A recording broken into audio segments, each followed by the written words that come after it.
Assalamualaikum warahmatullahi wabarakatuh. Alhamdulillahirabbil alamin. Wassalatu wassalamu ala asyrofil anbiya'i wal mursalin sayyidina Muhammadin wa ala alihi washabbihi ajma'in. Amma ba'du.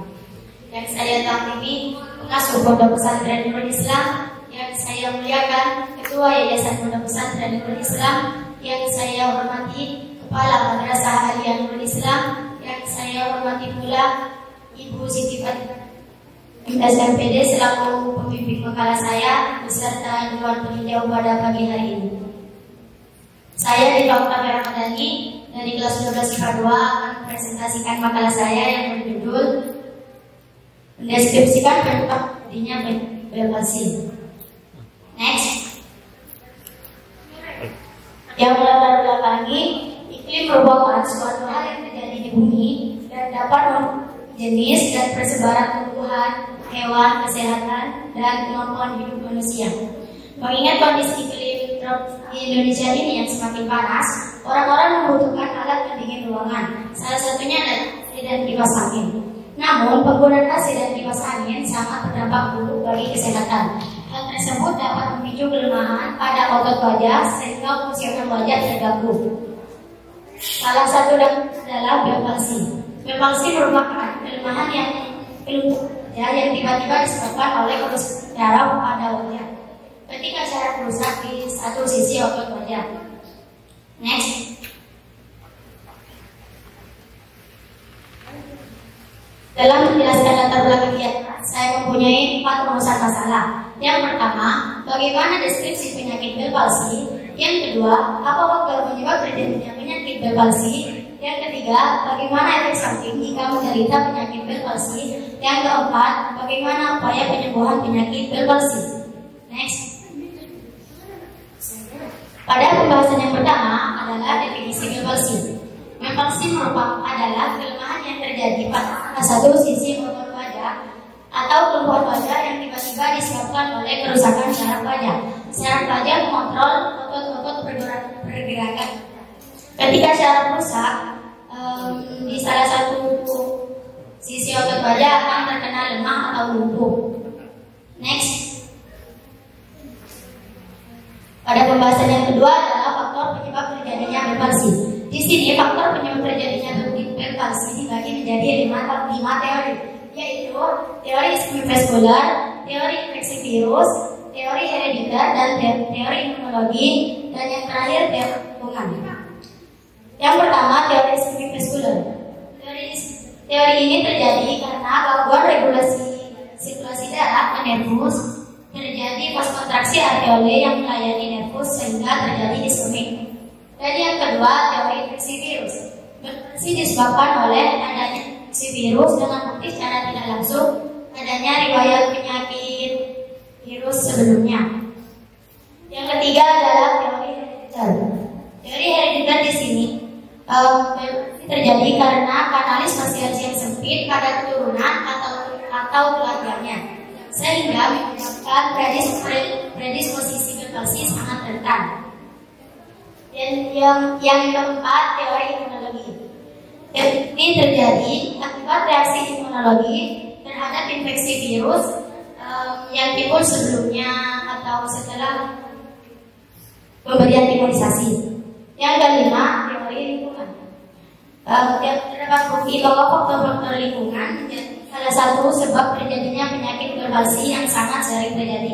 Contohnya seperti cuaca dingin dan kelemahan atau kecapean yang berlebihan akan menyebabkan resiko belvasi yang pada individu yang sangat rentan.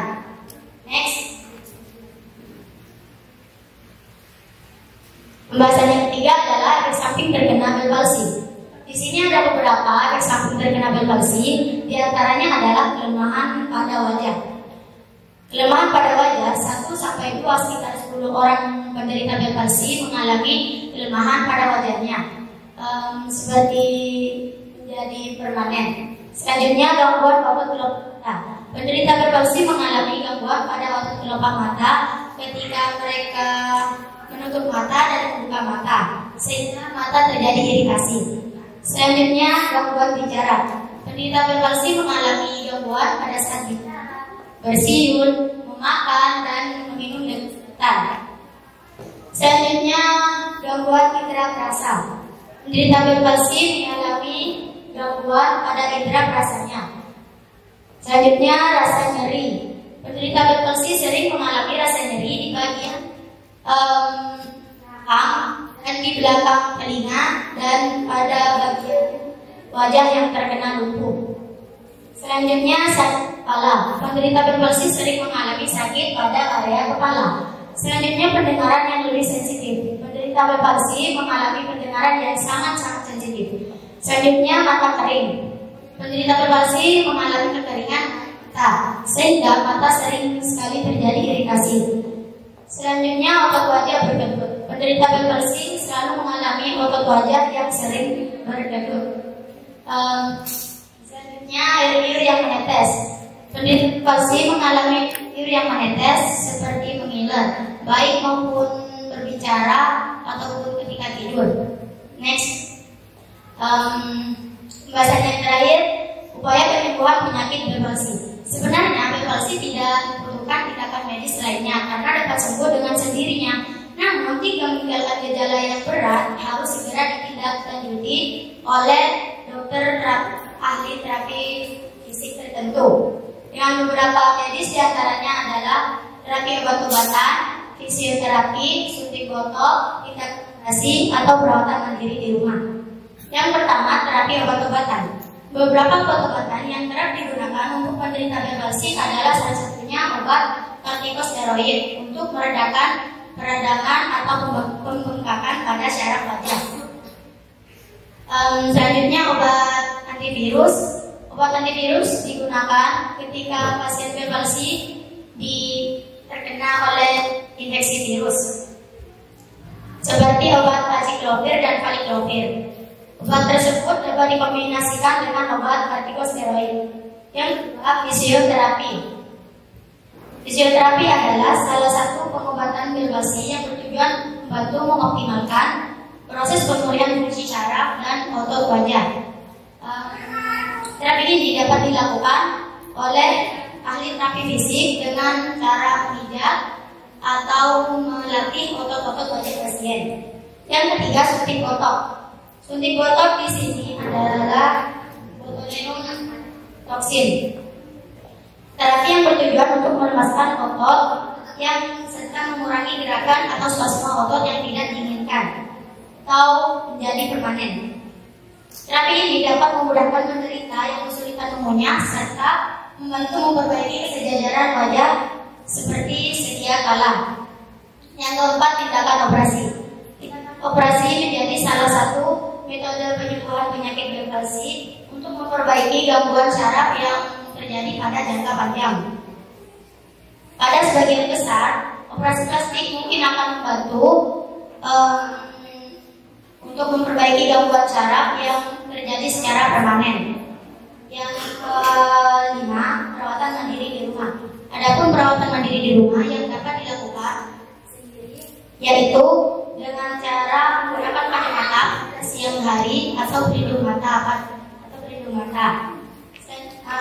selanjutnya istirahat yang cukup dan memasang tetes mata pada siang hari dan salep pada malam hari untuk menghindari kekeringan pada mata atau iritasi. Dan yang terakhir, menghindari paparan udara dingin. Next. Setelah menjelaskan pembahasan di atas, saya memiliki kesimpulan, yaitu bel palsi merupakan kelemahan yang terjadi pada salah satu sisi otot wajah atau kelumpuhan wajah yang tiba-tiba disebabkan oleh kerusakan pada syaraf wajah. Faktor penyebab terjadinya bel palsi bisa disebabkan oleh terpaparnya angin sehingga syaraf menjadi kaku dan terjepit pada otak. 4 teori yang diajukan sebagai penyebab bel palsi yaitu teori vaskular, teori infeksi virus, teori herediter, teori imunologi, dan teori lingkungan. Efek samping terkena bel palsi adalah kelemahan pada wajah, gangguan otot kelopak mata, gangguan bicara, gangguan indera perasa, rasa nyeri, sakit pada kepala, pendengaran yang lebih sensitif, kekeringan pada mata, otot wajah sering bergerak berkedut, air liur yang menetes. Penyembuhan penyakit hipertensi sebenarnya tidak memerlukan tindakan medis lainnya karena dapat sembuh dengan sendirinya. Namun jika meninggalkan gejala yang berat harus ditindaklanjuti melalui medis. Di antaranya adalah terapi obat-obatan, fisioterapi, suntik botok, dan perawatan mandiri di rumah. Sebelum saya mengakhiri makalah saya mempunyai satu video seseorang yang terkena penyakit cerebral palsy. Operator.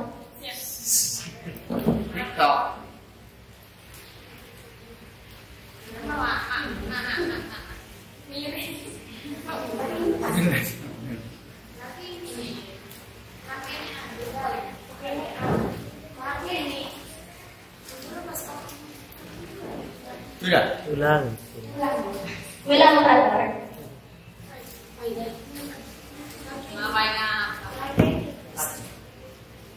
Ulang.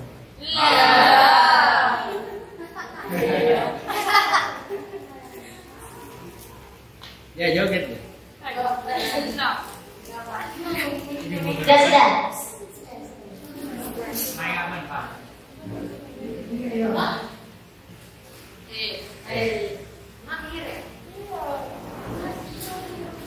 Seperti itulah gambaran ketika orang terkena depresi. Mungkin ada kritik atau saran atau pertanyaan, saya buka lebar-lebarnya dan akan saya jawab sewaktu saya. Iya. Dan sampai sekarang gejalanya masih sering terjadi. Sering kalau tidur yang satunya nggak tertutup seperti itu. Dan ketika kadang tawa sebelah, apakah memang depresi itu bisa disembuhkan? Karena saya terakhir mengalami depresi itu kelas 6 MI. Ya kan pada sebagian besar tidak berarti orang akan sembuh total. Tapi kan gejala jika ya mungkin pokoknya banjir ya. Habis langsung ditindaklanjuti gitu. Jadinya ada sedikit sisa. Bicaranya mungkin bisa operasi.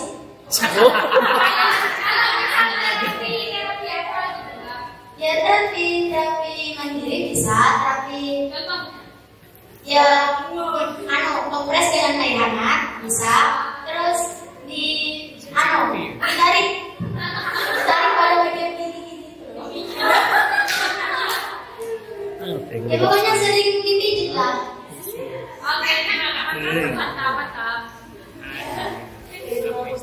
Stroke ringan. Sudah. Ada lagi? Ya.